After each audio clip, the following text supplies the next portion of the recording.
Oh, welcome everyone to this is our fifth drum talk hang with Skip Yeah. Hadden. Hi Skip. How you doing, Carl?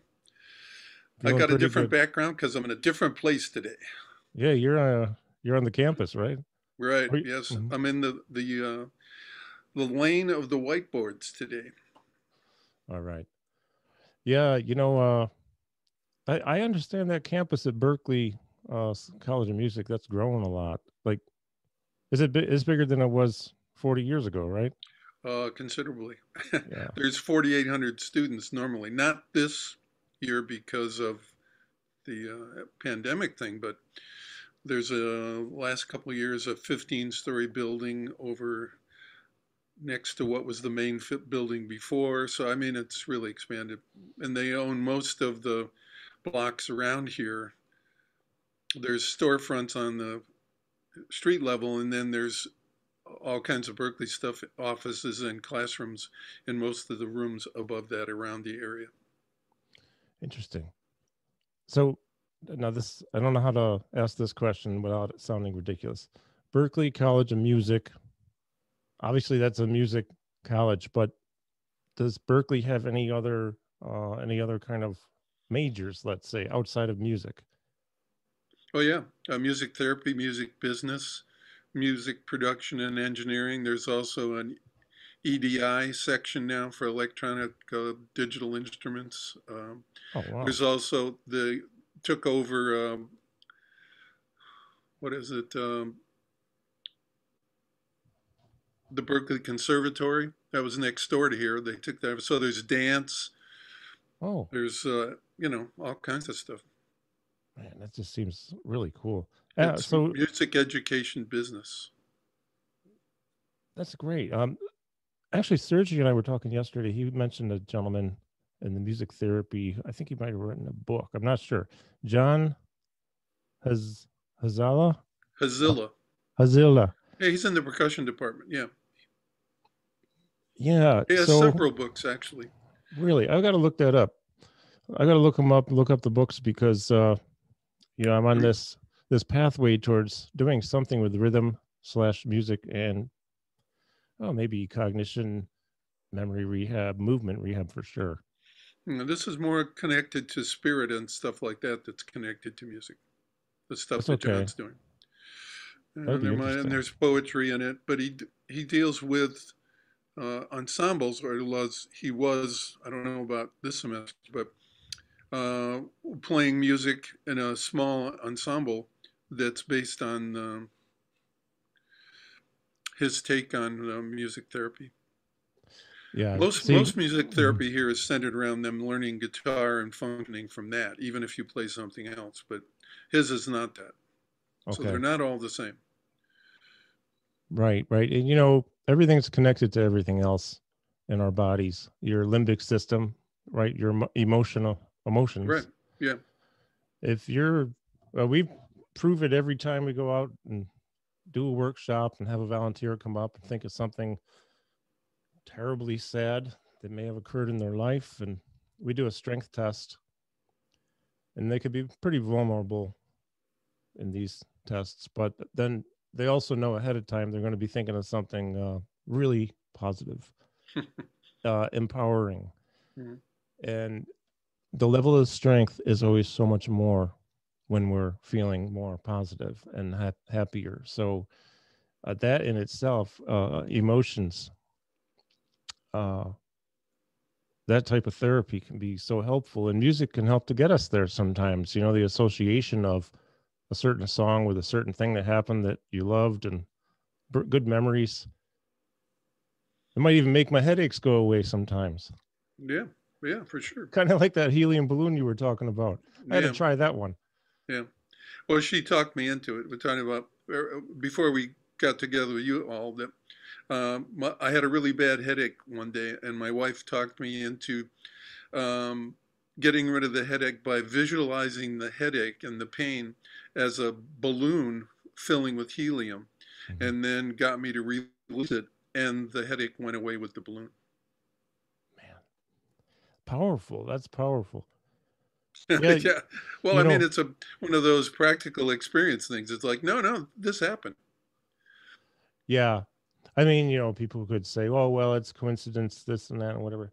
Maybe, but especially if somebody does something over and over, and my wife. This is a thing, and there has to be some physics to this. So I'm jumping subjects, but this is like an old tale that if you have a bloody nose, and then you take a person's foot, it's best to have spare foot, and just give it a good like bang on the heel, the bleeding stops in the nose almost every time.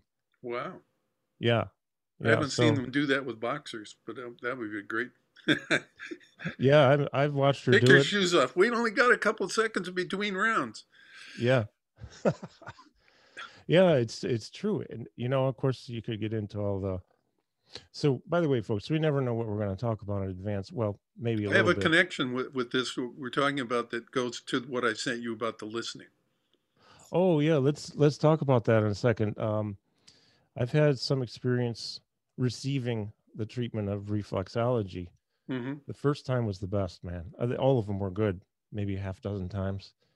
Um, I'm kind of weird. Like I've never had a massage because I don't really want to have people touching me and stuff. But feet are far enough away from my brain.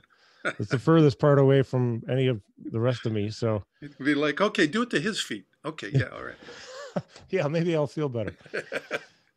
But man, I usually I'm weighing somewhere in the 215 to 235 range, depending upon what season it is.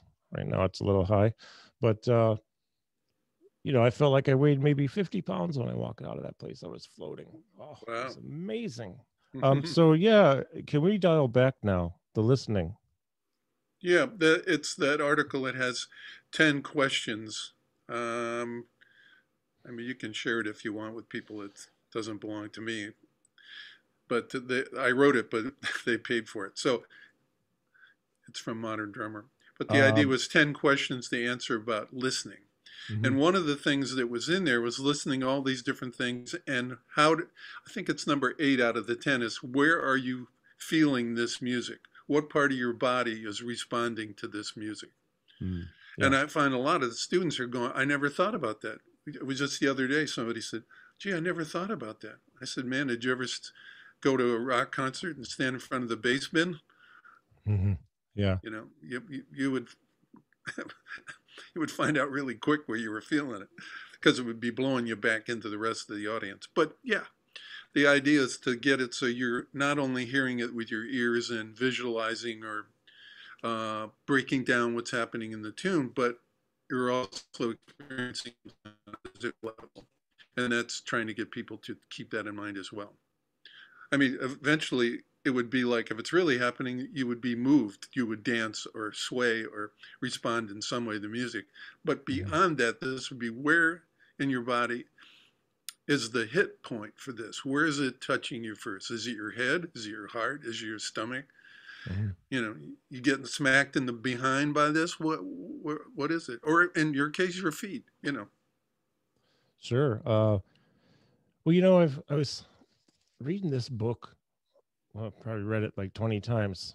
Long time ago. It's called The Power of Your Subconscious Mind by Dr. Joseph Murphy. Hmm. And for some people, they don't really like him. You think he's a little bit too out there, and there's not enough data to, let's say, support his theories of this and that. But he's not the only one um, who thinks like I'll describe just real entry level, basic level stuff is that everything vibrates, right? Everything. Your glasses have a vibration, a vibratory frequency. Your headphones, you as a human, the floor, the chair, the everything is molecules hitting against each other, different molecules with various rates of speed. So these vibrations are also like a form of a frequency. And then he gets into talking about, and there's so much out there on this. It's really interesting. And I try not to go too far with it because it can get a little weird, but that thoughts, well, music is a compilation of frequencies. Yeah, all of it. all of it. And so if we hit something that resonates with us, if something is resonating with us, uh, we're likely to feel it somehow, physically, emotionally, spiritually, maybe. I don't know. I mean, how can you measure those things? But even like on a piano, I got a piano downstairs, so 88 keys. So they go up, and there's only one particular key that makes the lampshade vibrate on the other side of the room, and it's B flat above middle C, right above my, I mean, right below middle C, but not B, and not A, and not any other B flats. Only B flat, and that particular B flat. So they're like this sympathetic resonance, I think they call it, harmonious vibration. So I don't know. It's just stuff I like to think about. Then they even think about thoughts being frequencies and vibrations, and that positive thoughts have more higher frequency. So they will demolish the negative thoughts, hopefully. So how did we get to this point today? Because we were talking about breaking stuff down and how you can put it back together, and you've been doing that with molecules for frequencies. Yeah, you were talking about being in front of the bass rig. Yeah. My son had a subwoofer in a couple of cars ago. Yeah. Everything, I think the earth moved on that one. Right, yeah. Yeah, it's really cool. Especially when he put on some of the Marcus Miller stuff with the funky stuff, and then Marcus had some synth bass that I think went lower than. Right. Yeah, that was really the bass guitar. Yeah, amazing. Yeah, one of the things I thought about was when you were talking about stuff gets into areas that seem a little too crazy or too out there kind of thing. Is one of the things that I try to remember is, do I want to be correct or do I want to be happy? Yeah. So yeah, nobody's tried this before, but seems like a good idea to me. I'm not talking about drinking bleach or something. I'm, No, I hear you. Well, I wrote about it in my book, just this Parkinson's book, which really applies to all people. But really, the way I see it is, that's a great one, man. I really like that a lot. Sergio told me something yesterday too. I need to write both of these down. He said, from notion to motion via emotion. So you have an intention, motion with emotion. We were talking about approaches to playing an instrument, intention behind it, and what we want to deliver out there, the emotion we want people to feel. Yeah, I think that's connected to the effortless mastery concepts. Oh yeah, that's right. We were talking about Kenny Werner. Right. Yes, because he took a lesson with him recently. Okay, so then you'd rather be happy. Yeah, that sounds like some. Correct. Yeah, you'd rather be and that happy sounds than like correct. Kenny stuff. Because, yeah, you know what? It is. That's where that came from. That was part of that. Yeah, but my short-term memory is still a little bit funky right now, but that is definitely where it came from. He told me. Well, yeah, happy versus correct. And I look at it and I say, well, research and evidence-based stuff makes a lot of people happy because then they feel they can trust it. There's also research that is wrong. I mean, it's proven, right? But I think either way, it's important to be your own test lab. And gosh, we never thought outside the box. Right. How would we research anything? We have to research ourselves. What makes us move and be happy and do stuff. And yeah, it gets deep really quick. But the idea is that what you're doing should be for the reason that you know that you're doing it. As opposed to just trying everything might be a way to find that thing that's important to you. But, I mean, I fell in love with drums when I was 4. And my daughter didn't start being a ceramicist until she was 35. She just never found the right thing until, you know, that point. So Yeah.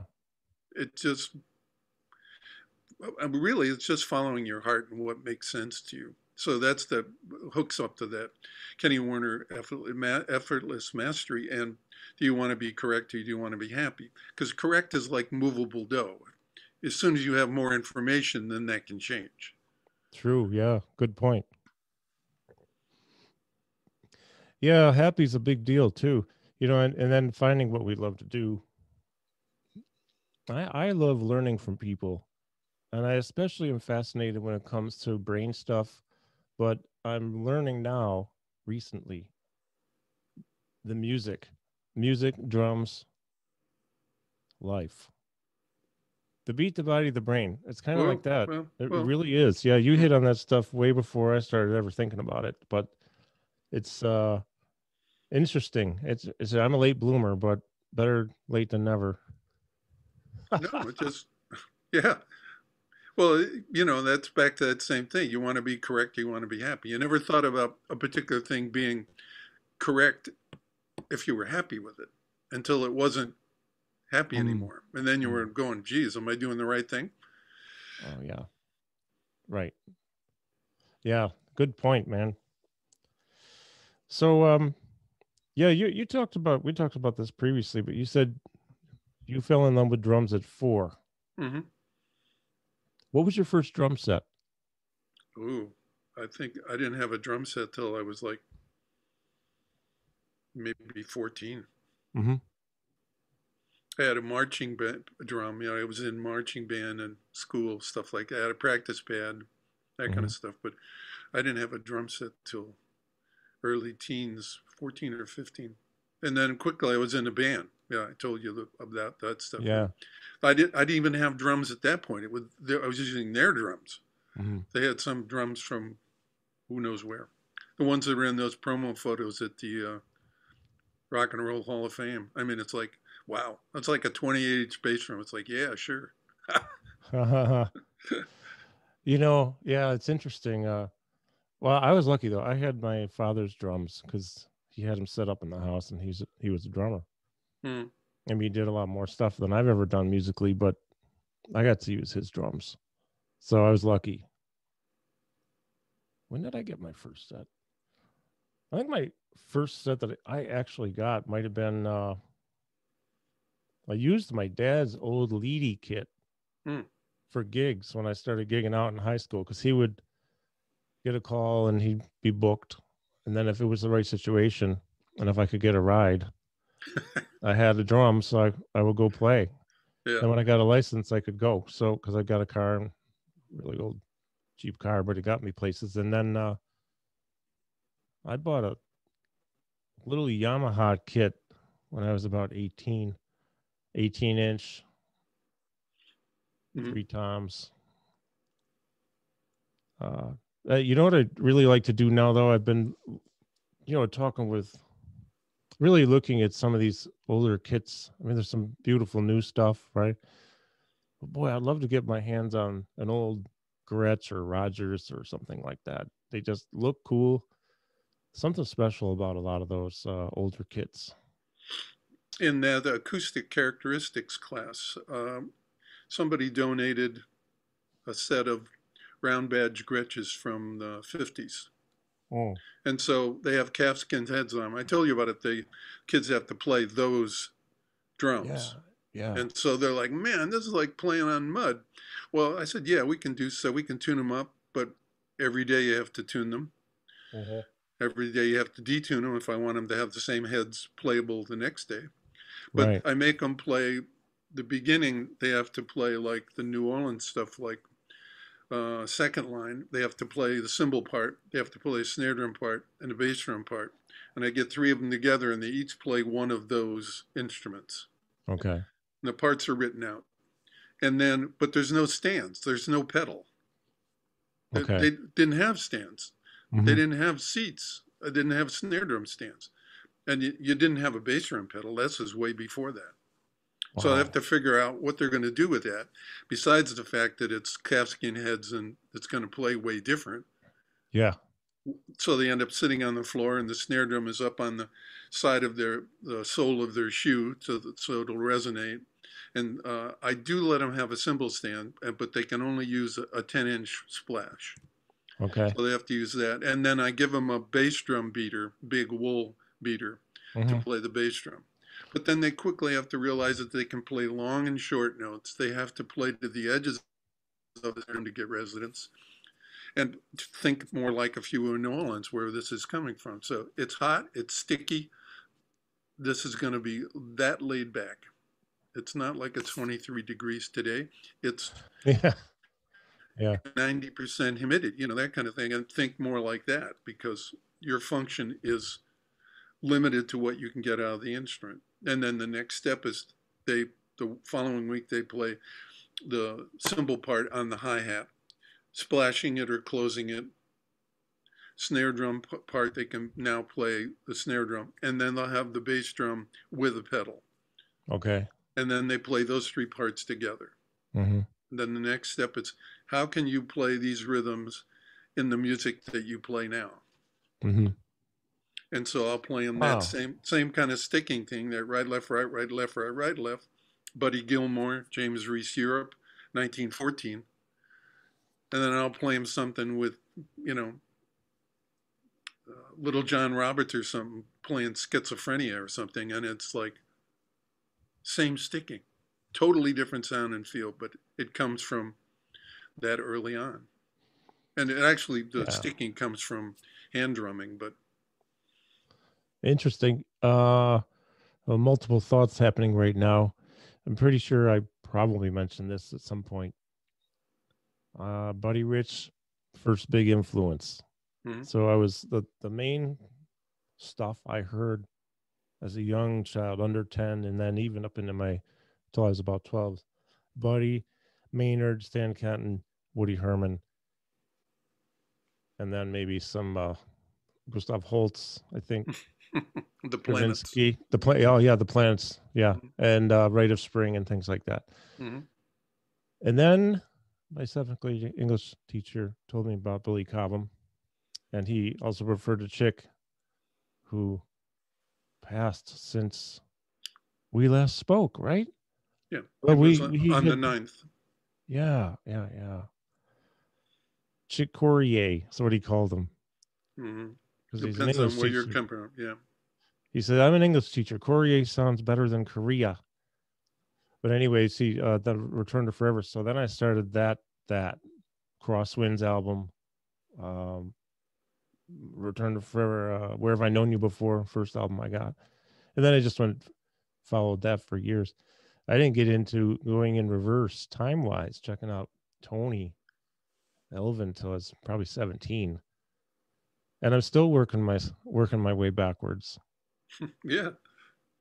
But it's really interesting too, because now that I'm starting to listen to more of, Papa Joe, Sid Catlett, I can hear this in some other players playing to a degree. Like even I was listening to something with Steve Gadd the other day, with him on it, and he's definitely doing the right, left, right, right. Oh, right, like.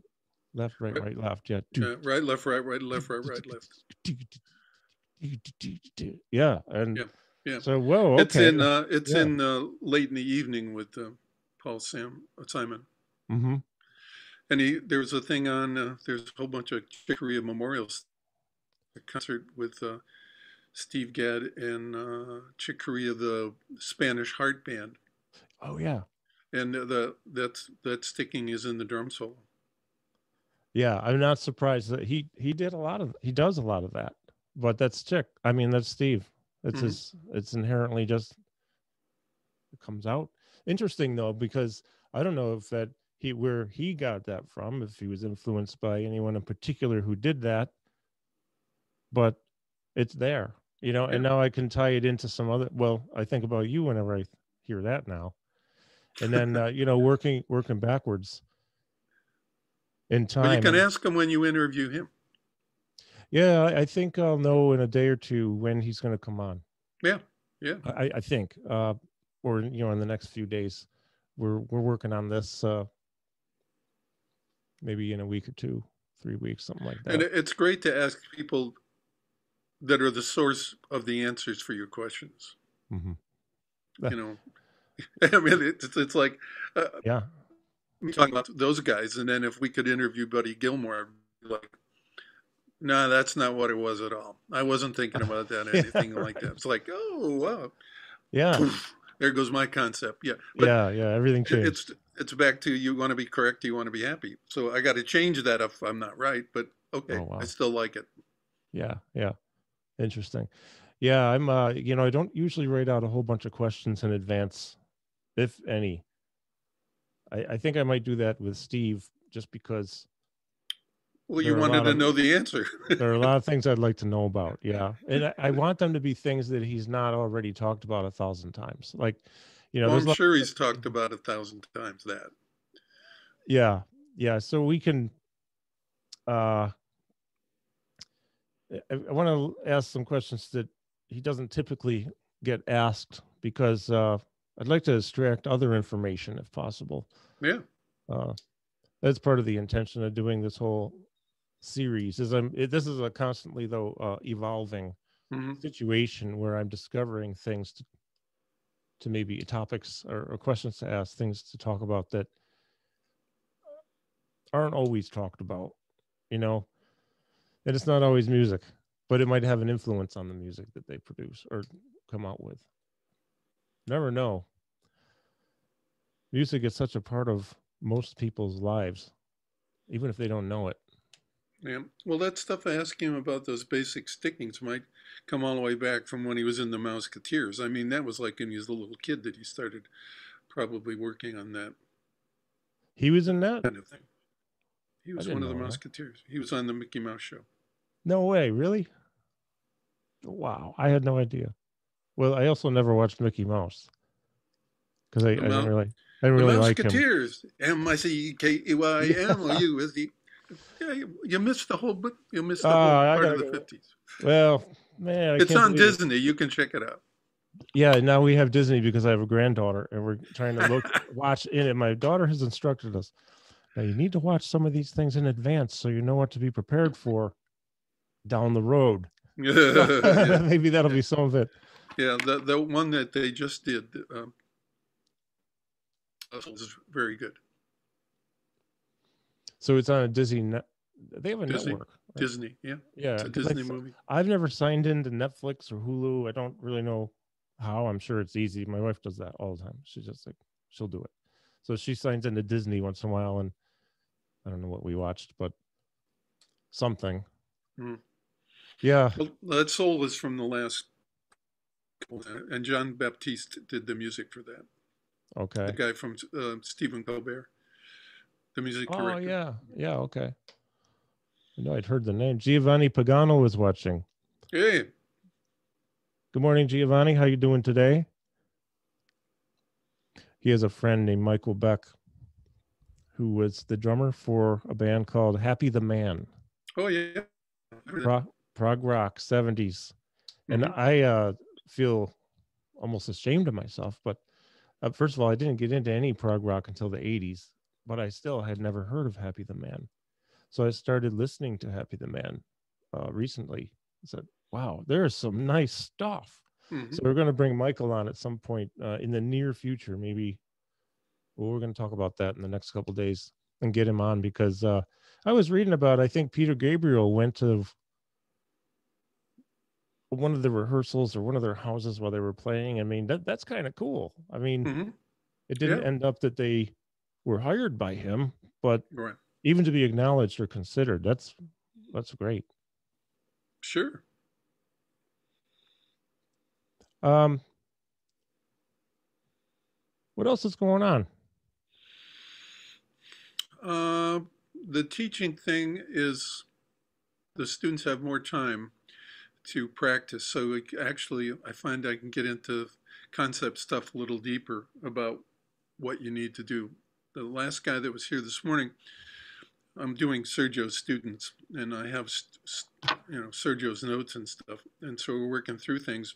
But I ask them questions, and it leads me to like filling in some of the blanks because guys are like learning how to This guy was working on jazz time. He had 5 different ways that Sergio was telling him to play the right hand on the cymbal, with quarter notes, accenting the 2 and 4, making them all even, the skip note, accenting the of each of the ride notes, different ways to play it. But they weren't playing along to music. They were playing along to a click. So for me, it's like, okay, if you want to do it that way, but what about when you have to maybe play to a part that's not a click? Yeah. Like an ensemble that he has or something like that. So we got into being able to break that kind of stuff down. But not knowing any reference to any musicians over time period where these exercises were actually part of the music. Okay. So quarter notes, I went, did you ever, he never really listened to an organ player. And then he went, oh no, I heard of one thing. And he said, I heard this Jimmy Smith recording. I said, okay. I said, well, I work with this guy. So I can tell you a little bit about how to approach this. And then so we worked on it, and I played him some play-alongs that I have. Larry Goldings has these great loops that you can buy. Oh, really? Yeah, they're not that expensive, but they're like, you know, many of them, different styles, just organ or keyboard and hymn. And they're great play-alongs. So I explain how in the 60s, I learned how to play when I moved from like just playing pop rock things, boom, da, boom, boom, or the Ventures, moved away from that kind of stuff and started playing like that quarter note thing and playing in bands. In the 60s, a band was an organ player and a drummer. Many gigs were that. Yeah. And then where I worked on that block, there were 4 clubs and they all had organ duos. And most of them worked Tuesday through Sunday, each night, and you played them jam session on Saturday afternoon and a matinee on Sunday. So you were playing like 7 things a week, and there would be, you could walk out one door and go down 3 doors, and there'd be another group doing the same kind of thing.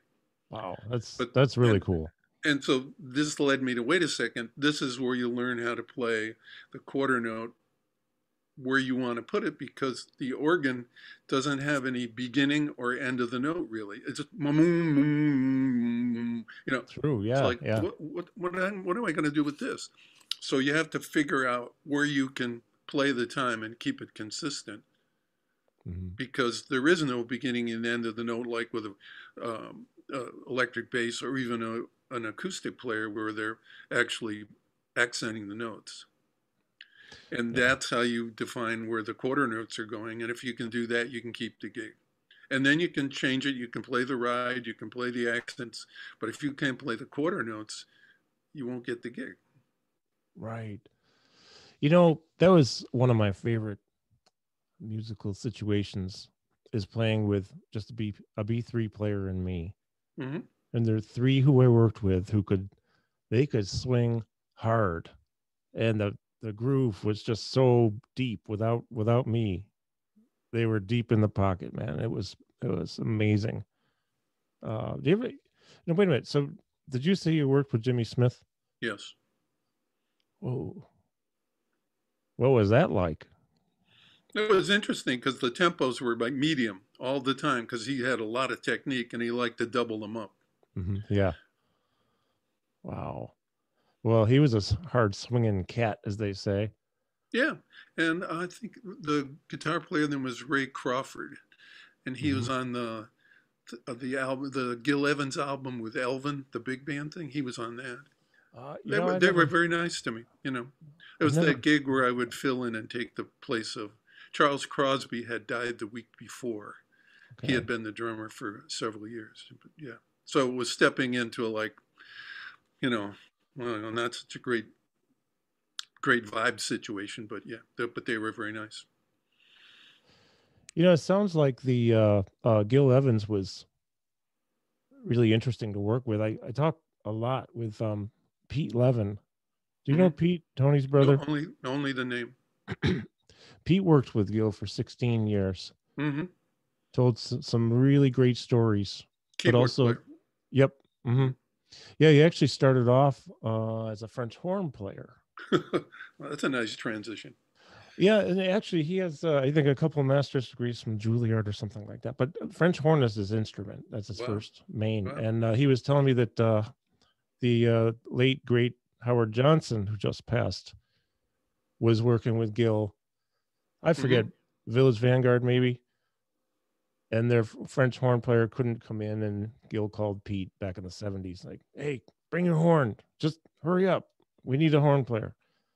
So he started off playing French horn with Gil, and then this is actually early 70s. That's right, because then when the Moog came out, the mini Moog, he'd been messing with it, and Gil knew he had one, so like, play that. And then that was a relatively, I think, fast transition to, okay, now you're going to be our keyboard player. Wow. So Yeah, Alfons Muzan did one of those, as did Elvin. It I was didn't on, know Elvin did that. That yeah, sounds he pretty did more cool. than one.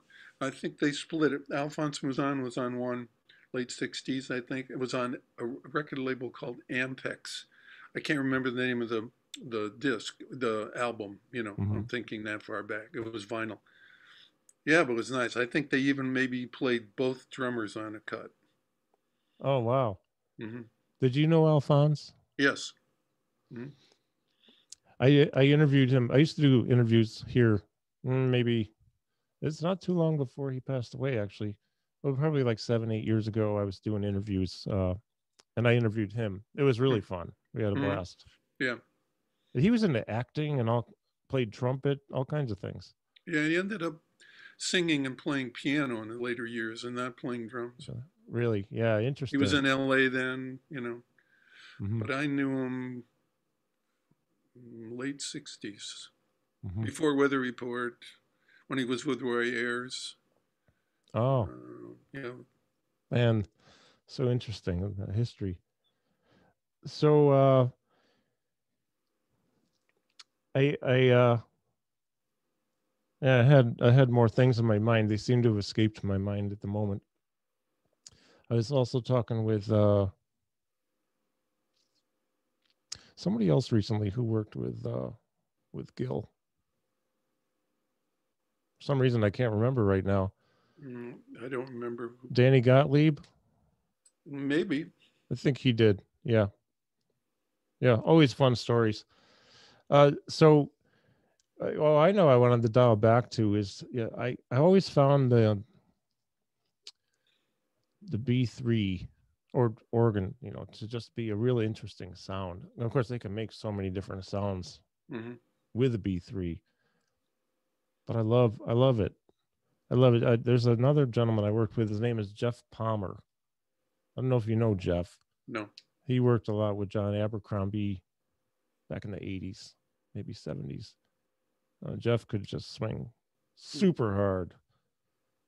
It's it was like going to university. I got paid $30 a gig. This is only like 10 years ago.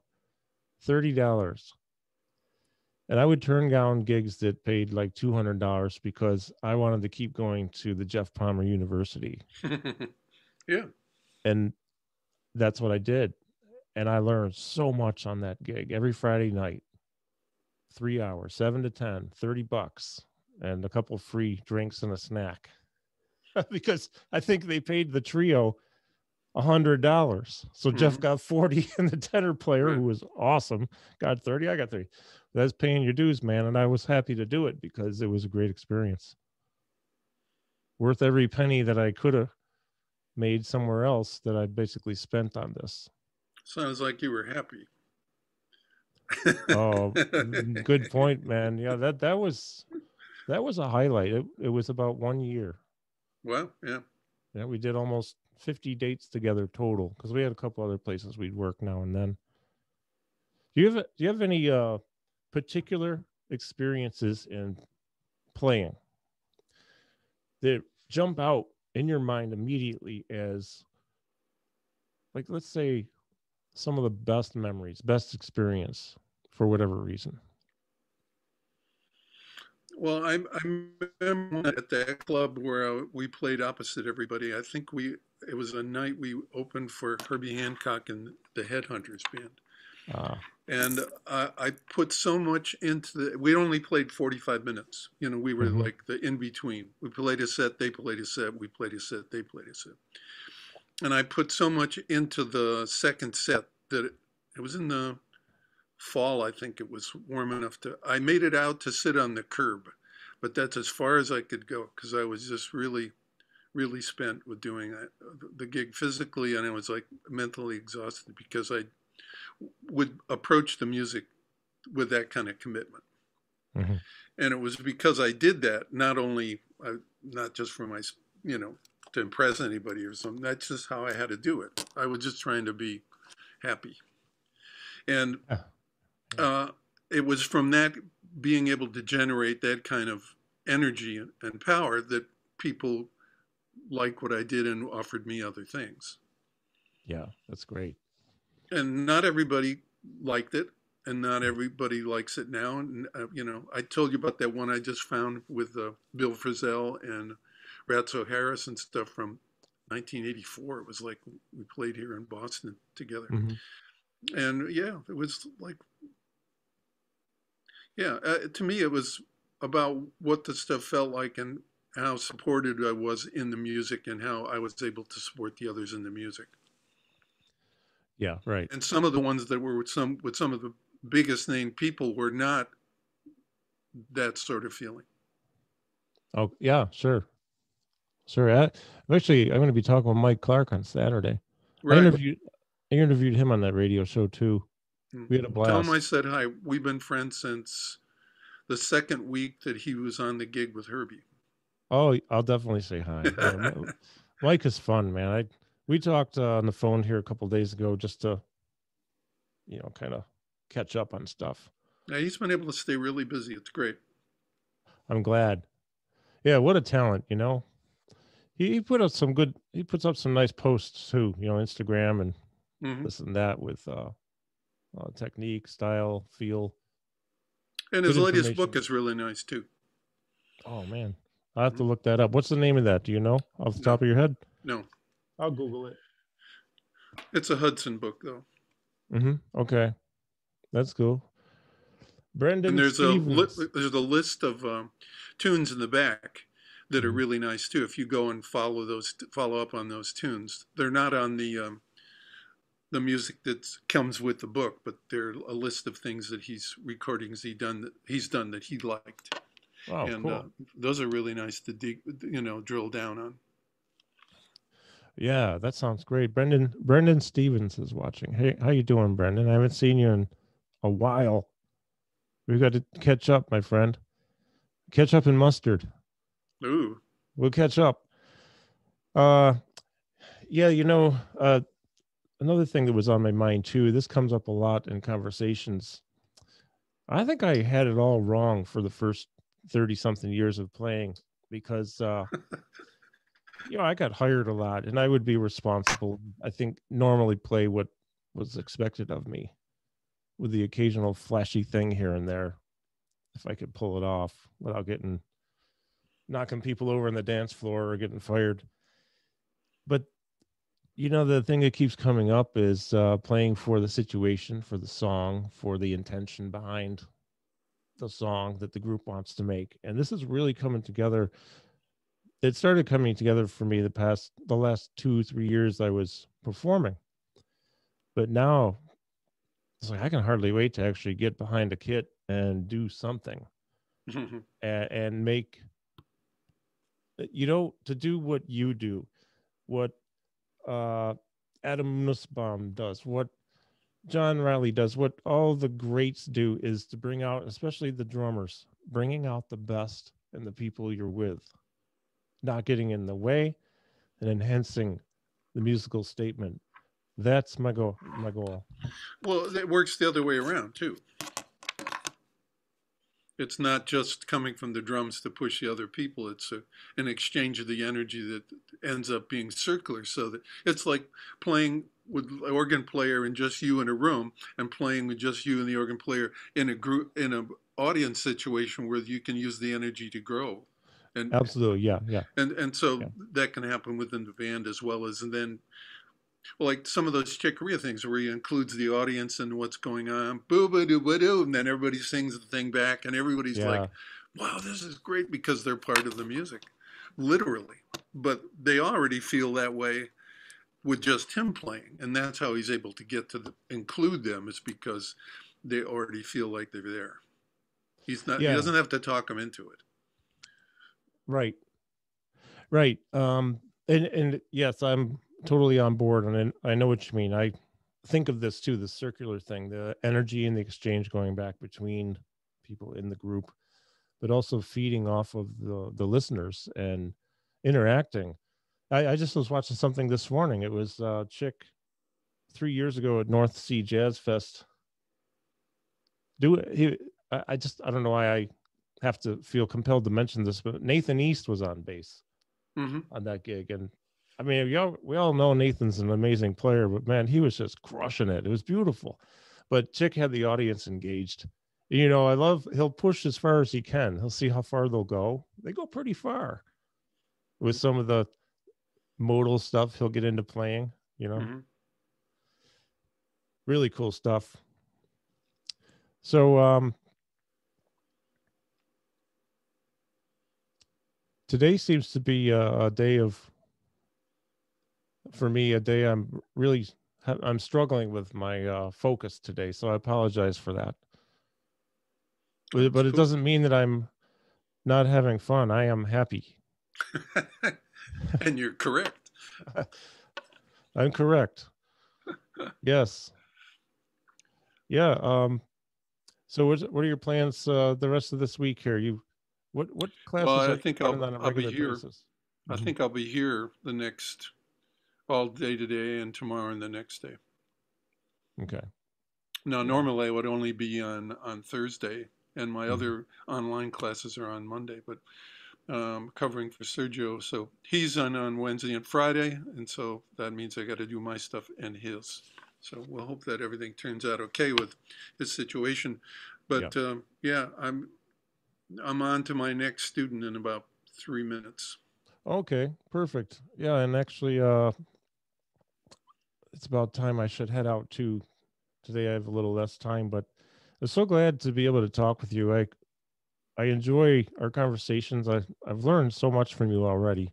And actually I've had a lot of nice feedback from the videos too when people watch. And you know, I upload to YouTube on a separate I'll send you that playlist. I forgot to do that. Yeah, but I saw the list of people that you have coming up. I think you sent something about what's coming up in the near future.